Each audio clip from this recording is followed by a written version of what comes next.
उत्तर प्रदेश में एक समाज ऐसा भी है जिसे किसी भी जाति के अंतर्गत स्थान नहीं मिला है।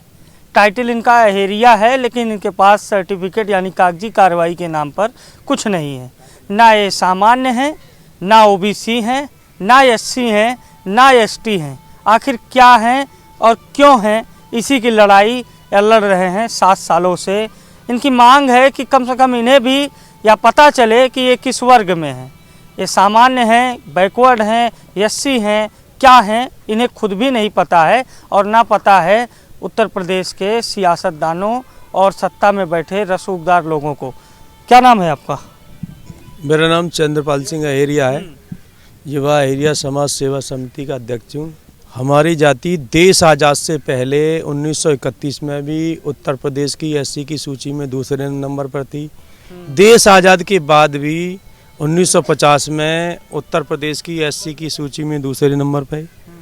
11/8/1950 को उत्तर प्रदेश की एससी की सूची से 4 जातियाँ निकाली थीं: अहेरिया, खटीक, कोरी, थारू।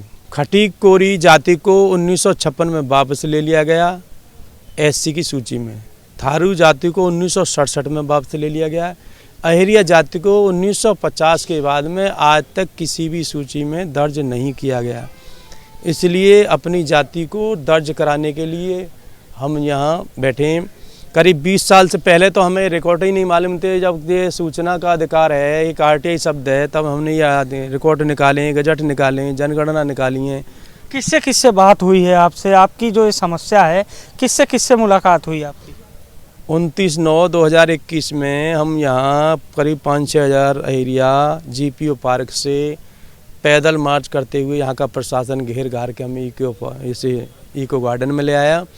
तो वहाँ यहाँ से बहका के आपको मुख्यमंत्री महोदय से बात कराई जाएंगी। तो वहाँ पे एक डायरेक्टर महोदय से बात कराई, उन्हें हमें ज्ञापन दिया, गजट दिए। तो उन्होंने ये कहा कि 15 दिन के अंदर आपका प्रस्ताव भिजवा देंगे। तो जब हमने देखा 15 दिन, 20 दिन, 30 दिन, करीब 40 दिन हो गए, तब तक इन्होंने हमारा कोई प्रस्ताव नहीं भिजवाया। तो 9/11/2021 से हम लगातार यहाँ इको गार्डन में बैठे हुए हैं। तो समाज कल्याण प्रमुख सचिव से बात हुई है, उन्होंने भिजवा रहे हैं। निदेशक महोदय से बात भिजवा रहे हैं, लेकिन कोई सब टाल रहे हैं। देखिए, बुजुर्ग तबका है जिनका अब कहीं ना कहीं समय समाप्ति की ओर है, लेकिन ये युवा हैं। जब ये सरकारी नौकरी के लिए अप्लाई करते हैं तो इन्हें नहीं मालूम होता कौन सा सर्टिफिकेट लगाना है। और जो संवैधानिक दर्जा है भर्तियों में, जो एक कॉलम होता है जाति का, सामान्य, बैकवर्ड, पिछड़ा और दलित, महादलित, लेकिन इन्हें नहीं पता है कि क्या भरना है, क्योंकि ये किसी कैटेगरी में आते ही नहीं है। क्या नाम है? मेरा नाम लोकेश अहेरिया है, जिला बुलंदशहर से हूँ मैं। कितनी समस्या होती है जब आपको किसी फॉर्म को फिलअप करना है और उसमें यही नहीं लिखा है कि, लिखा तो है लेकिन आपको नहीं पता है कि किस जाति में आप आते हैं? पहले तो हाथ का लेखा जोखा था, लिख दिया जाता था कि जनरल में मान लीजिए, तो हम कुछ कर लेते थे। लेकिन नौकरी पे तो आज तक कोई लगा नहीं है, सरकारी नौकरी पे। और दूसरी बात यह है कि अब कंप्यूटराइज्ड है सब कुछ, हाथ का तो सब कुछ ख़त्म हो गया। तो जो जाति जनरल में आती है उसमें भी नहीं काउंट करते अहेरिया को, ना बीसी में, ना एससी में, ना एसटी में। तो अब तो कुछ भी नहीं रहा हमारे हाथ में। बहुत अब तो सबसे बड़ी परेशानी यही है कि हमारी जाति कहीं भी सूचीबद्ध होनी चाहिए। हमें कोई स्पेशल आरक्षण नहीं मांग रहे हैं, कहीं पे भी डाल दो, पता तो रहे हमें। बिल्कुल पता होना चाहिए। EWS का सर्टिफिकेट जारी करने में भी वेरिफिकेशन होता है जनरल का, उसमें भी काउंट नहीं होता है अहेरिया जाति को। इसलिए बहुत बड़ी परेशानियाँ होती हैं। नौकरी वगैरह में क्या समस्या है? नौकरी वगैरह में यही तो समस्या होती है। जब तक कैटेगरी तो फिल नहीं होगी, तब तक तो नौकरी का चुनाव वगैरह लड़ पाते हैं आप लोग? चुनाव के लिए लड़ कहाँ से पाएंगे? जब कैटेगरी का प्रमाण पत्र नहीं है किसी का, तो चुनाव कहाँ से लड़ पाएंगे? मतलब जीते जागते जिंदा लाश हैं आप लोग। जिंदा लाश बन चुके हैं। बिल्कुल ऐसा ही है।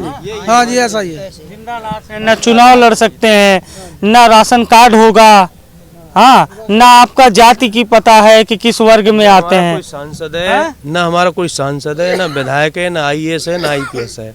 यहाँ तक मुझे लग रहा है कोई इधर उधर से बन गया हो, सिपाही भले हो सकता है, लेकिन अहेरिया नाम से वो भी नहीं मिलेगा बेचारा। कहीं और कुछ कोई एजुकेशन। सरपंच वगैरह भी नहीं होंगे गाँव में आपके समाज के? जी, सरपंच वगैरह? सरपंच नहीं है। कभी कभी हो जाते थे, जिन पर पहले विमुक्त जाति के सर्टिफिकेट थे, बाकी अब तो कोई नहीं है, कुछ नहीं है। तो आपका समाज ये है कि जीता जागता एक लाश की तरह केवल खाने और कमाने में व्यस्त है। हमारी मुलाकात मुख्यमंत्री से 16 दिसंबर को हुई थी। मुख्यमंत्री जी ने कहा था कि हम कुछ आपकी मात्र 2-4 दिन में सर्वे करा के हम एक प्रस्ताव राज्य सरकार से और केंद्र सरकार को भेजते हैं। मुख्यमंत्री तो सबको प्रस्ताव देते रहते हैं, वो जो प्रस्ताव लिख के भेजते हैं तो नीचे वैसे प्रस्ताव को कूड़े में डाल दिया जाता है। अब क्या आगे उम्मीद है? अब आगे उम्मीद यह है कि हमने 16 दिसंबर को इसी 16 दिसंबर को ट्रेन रोका था 9 घंटे। अब की बार ऐसा ट्रेन रोकेंगे, क्योंकि ये काम तो कर नहीं रहे, सिर्फ आश्वासन दे दिया। ऐसी ट्रेन रोकेंगे अब की बार हटने वाले नहीं है। खाना वाना रेल की पटरियों पे चलेगा, जो कुछ चलेगा अब की बार में, ये हमारा वादा है और इनको चैलेंज है। बीजेपी को वोट नहीं, आपके ये इरादा है, आप जो पूछना चाह रहे हो मैं समझ रहा हूँ कि वैसे मैं आप पे थोड़ा घना आरोप लगाना चाह रहा हूँ, या आप बुरा माने कि हमें तो ये लग रहा है कि मीडिया भी यहाँ की या तो बाबा के दबाव में या बिकी हुई है। क्यों हम यहाँ इतने दुखी आदमी और 90 साल के हमारे बुजुर्ग यहाँ बैठे हुए हैं, तो उनको कोई यहाँ देखने वाला नहीं है। मीडिया एक अक्षर दैनिक अमर उजाला हिंदुस्तान कोई पेपर निकालने को तैयार नहीं। क्या ऐसा कोई आया था? बहुत ही आए, लेकिन ये खाली यूट्यूब पर निकलता है, नेशनल कोई नहीं आया। ये बताओ, अमर उजाला हिंदुस्तान और दैनिक जागरण है, ये 2 अक्षर नहीं निकाल सकते कि कोई समाज यहाँ पे पड़ा हुआ है, या मुझे ये बताया जाए कि दबाव में हो, बिके हुए हो, क्या कारण है? भाई कोई गरीब समाज का जिसका कोई सांसद नहीं, विधायक नहीं, कोई IPS नहीं, IAS नहीं, उसे गड्ढे में पड़ा रहने दोगे? किसी ने गलती कर दी तो उसको कोई सुधारेगा या नहीं सुधारेगा? 50 के बाद में हमें कोई कहीं तो रखे। कितना कठिन होता है आप लोगों के लिए पढ़ाई के बाद, आप जब नौकरी के लिए अप्लाई कर? कठिनाई है यार, जीते रहो, बहुत कठिन होता है पढ़ने में। यानी जाए तो कोई सर्टिफिकेट नहीं बनता है। तो पहली बात तो ये है कि पढ़ाई की कठिनाई की तो बाद में बात करेंगे, पहले बच्चों को कोई मतलब एडमिशन ही नहीं मिल पाते किसी अच्छे कॉलेज के अंदर। जहाँ भी जाएंगे एडमिशन के लिए तो मास्टर वहाँ पे एक ही डिमांड करते हैं कि आपकी कास्ट क्या है, और जब कोई कास्ट फील ही नहीं है तो क्या करेंगे? पूछा जाता है कौन जात हो भाई, कौन सी जाति? जब जाति ही नहीं है तो क्या होता है, एडमिशन भी नहीं मिल पाता, और जब एडमिशन नहीं है तो अच्छे स्तर की जो है एजुकेशन भी बच्चों को नहीं मिल पा रही है।